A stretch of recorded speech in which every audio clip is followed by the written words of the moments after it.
R7 Bharat देख रहे हैं आप और मैं हूं आपके साथ जावेद अली। R7 परिवार दर्शकों लगातार आपको ऐसे चुनिंदा और नामचीन और ऐसी शख्सियतों से रूबरू करा रहा है जो लंबे समय से भारतीय जनता पार्टी के दिग्गज नेताओं में से तो शुमार हैं ही हैं, लगातार भारतीय जनता पार्टी को अपना योगदान दे रहे हैं और वरिष्ठ समाज सेवी के रूप में भी जाने जाते हैं। दर्शकों, इस समय हमारी मौजूदगी जाने माने और ऐसे इंसान और ऐसी शख्सियत जिनके दिलों की धड़कन या फिर युवाओं की प्रेरणा, तमाम अगर बातें की जाएं तो वो बहुत कम है और मुझे लगता है इन्हें किसी इंट्रोडक्शन या परिचय की किसी तरह की कोई जरूरत नहीं है। जी हाँ दर्शकों, हमारे साथ भारतीय जनता पार्टी के कद्दावर कहें या फिर एक लंबे समय से योगदान देने वाले संजीव गुप्ता जी मौजूद हैं और संजीव भैया का समय, ये कीमती समय हमें इत्तेफाक से मिली है क्योंकि भैया जी का शेड्यूल हमेशा बिजी रहता है, लेकिन भैया ने हमें पूरा समय दिया। एक वरिष्ठ समाज सेवी के रूप में भी भैया को देखा जाता है और जैसा कि मैंने पहले भी बताया, एक बार फिर रिपीट करूंगा कि भारतीय जनता पार्टी के साथ लंबे समय से जुड़े हैं। सीधे भैया का रुख करेंगे और भैया की जुबानी जानेंगे क्योंकि 27 में विधानसभा चुनाव भी होना है और भैया तत्परता से लगातार भारतीय जनता पार्टी के करकमल जो भी हैं, कर्मठ जुझारू या फिर ये यूं कहें लगातार योगदान देने वाले, क्या कुछ भैया जी की प्लानिंग रहने वाली है और कब से समाज सेवा भैया ने अपनी शुरू की, कितना लंबा समय हो गया, पूरी जानकारी भैया जी के साथ साझा करेंगे। भैया जी, सबसे पहले बहुत स्वागत है आपका R7 भारत पर। बहुत बहुत धन्यवाद R7 का और आपका। मैं अपने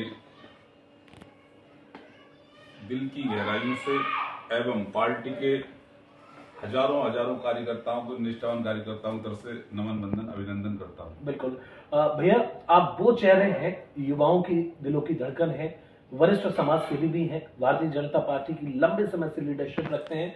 कब से सर आपकी इस समय की शुरुआत हुई और कब से आपने ये सोचा कि मुझे लगातार फ्रंट फुट पर आना है और लोगों की समाज सेवा तो करनी है और पार्टी को पूरा समय देना है? 2001 में मैंने संघ की प्रथम वर्ष ITC OTC करने के बाद जी बजरंग दल में और विद्यार्थी परिषद में रहा मैं जी, और बजरंग दल का जिला संयोजक रहा। उसके बाद धर्म जागरण विभाग जो लोग पहले जो ठाकुर लोग मुसलमान बन जाते थे जी, मुस्लिम आक्रांताओं के कारण जी, उसके बाद मैं धर्म जागरण विभाग का विभाग संयोजक रहा। बिल्कुल उसके बाद मैं भाजपा में आ गया। बिल्कुल भाजपा की राजनीति करते करते मुझे आज 12 वर्ष हो गए। बिल्कुल सर। और वैसे तो मैं हिंदुत्व की राजनीति करता आया हूँ लगातार और इन्हीं बीचों में रहा हूँ, संगठनों के बीचों में रहा हूँ। अब ये जब से सरकार आई है तब से वही थोड़ा सरकार का उदासीनता रही है या सरकार के जो नुमाइंदगी हैं वो सॉफ्ट कॉर्नर के लोग रहे हैं।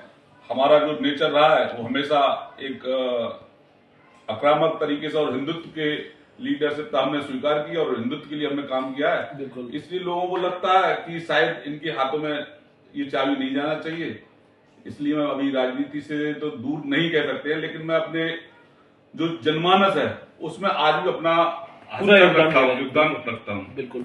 संजीव गुप्ता जी वो चेहरे हैं जो लोगों की जुबान पे अगर नाम आता है तो मुझे लगता है एक फोटो उनके दिमाग में बनती है। आप हमेशा ऐसे गरीब तबकों की आर्थिक मदद करना, लगातार उनकी सहायता करना, जिससे समाज सेवा का स्वरूप दिया जाता है। लोगों ने हमें बताया आप वो इंसान हैं, वो शख्सियत हैं, किसी भी मोड़ पर, किसी भी मूवमेंट पर हमेशा लोगों के साथ खड़े रहते हैं।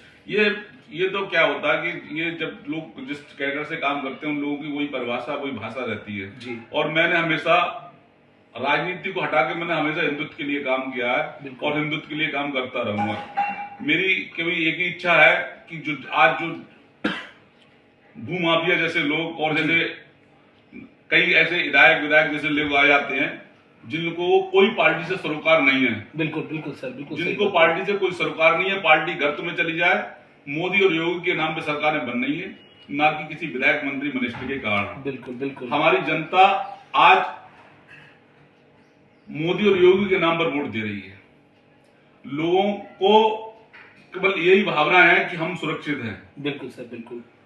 दूसरी जी, जितने हमारे विधायक या जो हमारे रहे हैं जिले में, आज इनकी अधिकारी सुनते नहीं। जिले में अधिकारी, हाँ, जिले में क्या पूरे प्रदेश में अधिकारी सुनने को राजी नहीं है और कई तरह की सर लूट खसोट भी फैला रखी है, एक माहौल खराब सा कर रखा है। माहौल तो इसलिए क्रिएट किया जा रहा है कि सरकार चली जाए। हाँ, छवि धूमिल करने के लिए, सरकार की छवि धूमिल करने के लिए। देखिए, जैसे समाजवादी में नेता के साथ साथ उनके कार्यकर्ता लूट खसोट करते थे। बिल्कुल बिल्कुल। लेकिन हमारे यहाँ केवल नेता लूट खसोट करते हैं। हमारे यहाँ एक भी कार्यकर्ता पे पूरे उत्तर प्रदेश क्या पूरे भारत में कोई एक भी उंगली उठाने को तैयार नहीं है क्योंकि ये कह दे कि हमारा कार्यकर्ता ने कहीं पे उछाड़ पछाड़ लूटपाट की हो तो मैं राजनीति से संन्यास ले लूंगा। बहुत अच्छे शब्दों का इस्तेमाल किया। इन शब्दों से अंदाजा लगा सकते हैं और कितनी बड़ी बात गुप्ता जी ने कैमरे पे कही कि राजनीति से मैं संन्यास ले लूंगा अगर कोई भी इस तरह का एलिगेंस या आरोप लगाता है। सर, आप सनातन का जिक्र किया, हिंदुत्व का आपने जिक्र किया।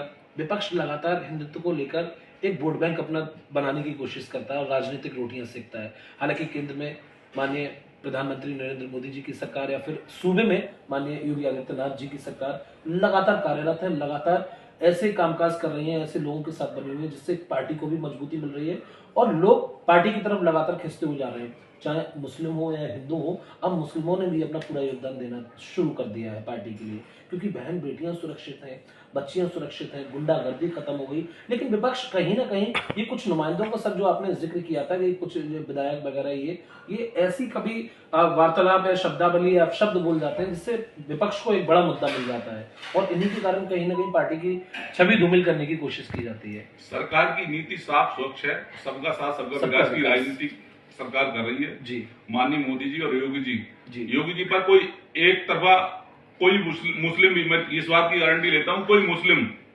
जैसे जो मुस्लिम आज गुंडे टाइप के, गुंडा एलिमेंट जिसे हम बोलते हैं, वो क्या अलग विषय है। गुंडा एलिमेंट तो सर मुझे लगता है ज्यादातर नस्ता नाबूद ही होगा, नस्ते नाबूद होगा। लेकिन मैं बता रहा हूँ, गुंडे एलिमेंट के अलावा कोई आम नागरिक मुसलमान जी ये कहे कि योगी सरकार खराब है, बिल्कुल नहीं। इस बात को मैं पूरी जिम्मेदारी के साथ कहता हूँ।